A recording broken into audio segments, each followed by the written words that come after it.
Chapter 3 linear equation in 2 variable. आपने 9th में भी ये चैप्टर पढ़ा है, लेकिन ये थोड़ा सा इस बार ज्यादा है और बुक में जितना प्रिंट हुआ है वो बहुत कम है। आपको एक्स्ट्रा क्वेश्चंस इसमें बहुत ज्यादा करने हैं। चैप्टर 3 एनसीईआरटी में सिर्फ 3 एक्सरसाइज छपी है, लेकिन आता बाहर से भी है, तो इसलिए हम बाहर से भी करेंगे। तो आप समझिए लीनियर इक्वेशन इन 2 वेरिएबल हमारे कोर्स में आपने 9th में पढ़ा था ना, ये होती है ax plus b y plus c equal to 0। ये था ना लीनियर इक्वेशन की रिप्रेजेंटेशन, ax प्लस बी। अब क्या है कि 2 इक्वेशन होंगी, एक को a1 b1 c1 मानना है, एक को a2 b2 और c2 मानना है।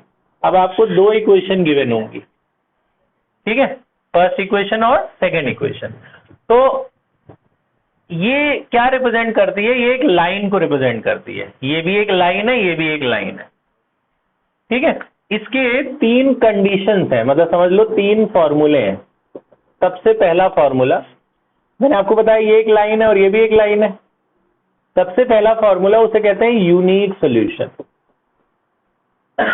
यूनिक सॉल्यूशन का मतलब होता है कि दोनों लाइनें आपस में इंटरसेक्ट कर रही हैं, इंटरसेक्टिंग लाइन। मतलब ऐसा होगी, ग्राफ अगर इसका बनाएंगे तो दोनों लाइनें ऐसे काटेंगी एक पॉइंट पे। तो एक पॉइंट पे काट रही है इसलिए यूनिक सॉल्यूशन, एक ही जगह काट रही है ना, तो उस पॉइंट को सॉल्यूशन कहते हैं। उस पॉइंट का जो आंसर आता है उसे हम लोग सॉल्यूशन कहते हैं। तो यूनिक सॉल्यूशन में क्या होता है? पहली कंडीशन ये है बेटा, a1 upon a2 is not equal to b1 upon b2। ये पहली कंडीशन है, a1 upon a2 is not equal to, थोड़ा थोड़ा से शिफ्ट हो जाओ, is not equal to b1। ये पहला फॉर्मूला है, ये कब यूज होता है मैं भी बताऊंगा।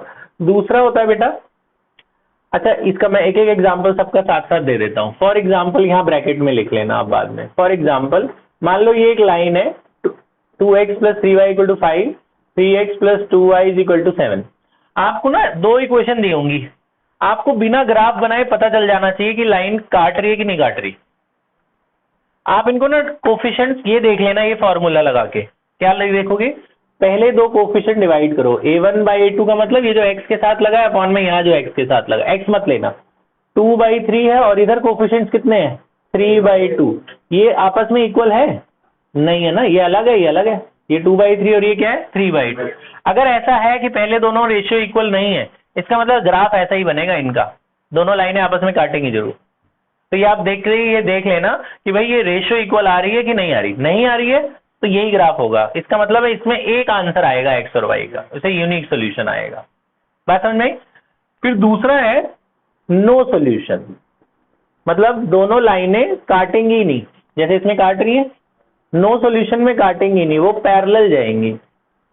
पैरेलल लाइन, एक जगह ग्राफ बनाओगे दूसरा बनाओगे, वो आपस में कभी नहीं काटेगी, सीधी सीधी पैरेलल, दोनों ऐसे पैरेलल चली जाएगी। वो कब होगा? वो तब होगा कि जब ये दोनों इक्वल आ जाएंगे, a1 a2 b1 b2 equal आ जाएंगे, लेकिन तीसरा नहीं आएगा। इसमें तो शुरू के 2 नहीं आते, तो तीसरा देखने की जरूरत नहीं है। इसमें देखना है, जैसे एग्जांपल देखो। फॉर एग्जांपल जैसे ये है 2x plus 3y equal to 5, तो अगला हो गया 4x plus 6y is equal to 7। आप देखो 2/4, 2 और 4 को काटो तो कितना आता है? 1/2। और 3 और 6 को काटो तो भी कितना आता है? इक्वल आ रही है ना दोनों, लेकिन तीसरा नहीं आ रहा। तीसरा 5/7 है, वो कटता ही नहीं। तो पहले 2 इक्वल आएंगे, तीसरा नहीं आएगा, तो समझ जाना ये पैरेलल ही बनने वाली है लाइन। तो ऐसे क्वेश्चनों को सॉल्व नहीं करते, लिख देते हैं नो सॉल्यूशन। ये पहले ऐसे डिवाइड करके देख लेते हैं, सिर्फ इस वाले क्वेश्चन को सॉल्व करते हैं बस। सॉल्व कैसे करते हैं वो भी बात करेंगे, एक्स वाई निकालते हैं। तो पैरेलल अगर आ जाए तो यहीं लिख के छोड़ देना, बोलना नो सॉल्यूशन, किसका कोई सॉल्यूशन ही नहीं है, ठीक है। तीसरा होता है, उसे कहते हैं infinitely many solution. Infinitely many solution, infinitely many solution को कहते हैं बच्चों कोइंसिडेंट लाइन। कोइंसिडेंट लाइंस का मतलब पता क्या होता है? जैसे ग्राफ बनाओगे, एक लाइन बनाओगे, उसी के ऊपर दूसरी लाइन भी बन जाएगी, एक के ऊपर एक आ जाएगी, एक लाइन उसी के ऊपर दूसरी लाइन भी आ जाएगी। तो उसका मतलब होता है कि हर पॉइंट पे इंटरसेक्ट कर रही है वो। तो ये तो एक जगह कर रही थी इसलिए यूनिक सॉल्यूशन, ये तो हर पॉइंट पे इंटरसेक्ट कर रही हो। लाइन बढ़ाते चले जाओ तो कितने पॉइंट सॉल्यूशन है, इसकी तो कोई गिनती ही नहीं है। तो इनफाइनाइटली मेनी सॉल्यूशन। अब इसमें एक भी जगह नहीं कर रही थी इसलिए नो सॉल्यूशन। इसमें एक जगह कर रही थी इसलिए यूनिक सोल्यूशन। तो इसमें सब जगह इंटरसेक्ट कर रही है क्योंकि एक के ऊपर एक आ रही है। तो उसे वो कब होता है जब तीनों इक्वल हो, a1/a2 equal to b1/b2 is equal to c1/c2। तीनों रेशियो इक्वल आए तो उसे क्या बोलते हैं, इनफाइनाइटली मेनी सॉल्यूशन। बात समझ में आ गई। जैसे इसी में यहां अगर 7 की जगह 10 होता तो 5/10 भी क्या आ जाता, 1/2। तो तीनों रेशियो इक्वल आ जाती है ना। अगर ये था 2x + 3y इक्वल टू 5 और 4x + 6y इक्वल टू 10, तो अगर आप तीनों रेशियो देखो 2/4 भी 1:2 होता है, 3/6 भी 1:2 होता है और 5/10 भी क्या होता है, 1:2। तो तीनों रेशियो इक्वल आ गई। तो हमें आगे सॉल्व नहीं करना है, इसमें भी बोल देना इनफाइनाइटली मेनी सॉल्यूशन। सिर्फ सॉल्व पहले केस में करना है, ना इसमें करना है ना इसमें करना है। पेपर में जब क्वेश्चन मिलेगा तो देखेंगे ये वाला है तभी सॉल्व करेंगे। अगर ये दोनों है, दो इक्वल आ रहा है तीसरा नहीं आ रहा तो नो सॉल्यूशन लिख देंगे, तीनों इक्वल आ रहे हैं तो इनफाइनाइटली लिख देंगे और वहीं छोड़ देंगे, आगे कुछ नहीं करेंगे। ठीक है। अच्छा, अब सॉल्व करते हैं। अब सॉल्व करना सीखते हैं।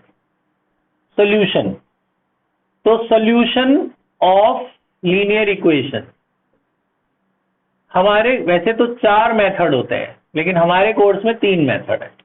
सॉल्यूशन ऑफ लीनियर इक्वेशन के हमारे यहाँ 3 मेथड है, कोई भी एक लगा सकते हो। पहला है एलिमिनेशन मेथड, पहला है एलिमिनेशन मेथड, दूसरा सब्स्टिट्यूशन और तीसरा है ग्राफिकल। तीनों करा दूंगा मैं आज, तीनों की प्रैक्टिस कर लेना। Elimination, substitution, graphical. ग्राफिकल भी हम कॉपी में कर लेंगे लेकिन आप कल से ग्राफ जरूर ले आना। आज 2 कर लेते हैं, ठीक है। ये एलिमिनेशन और सब्स्टिट्यूशन कर लेते हैं।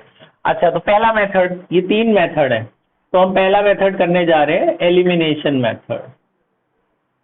एलिमिनेट, पेपर में लिखा नहीं आता इससे करो, किसी से भी कर सकते हो, ग्राफ वाले में लिखा आता है बस।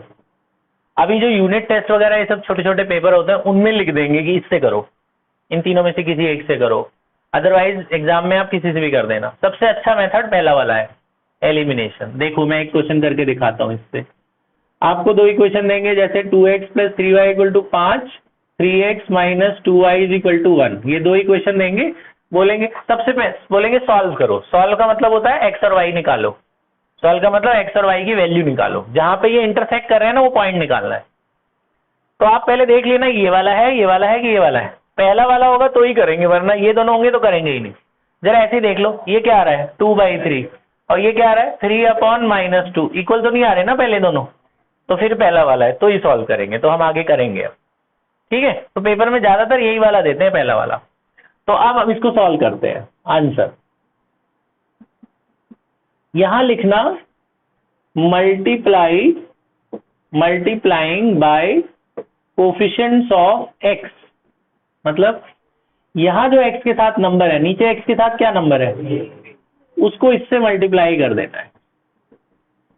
ऐसे लिखना है, ये 3 ऊपर लगा देना और ऊपर जो x के साथ नंबर है उसको सेकंड से मल्टीप्लाई। ऊपर x के साथ क्या है 2, नीचे लगा देना ऐसे ब्रैकेट लगा के।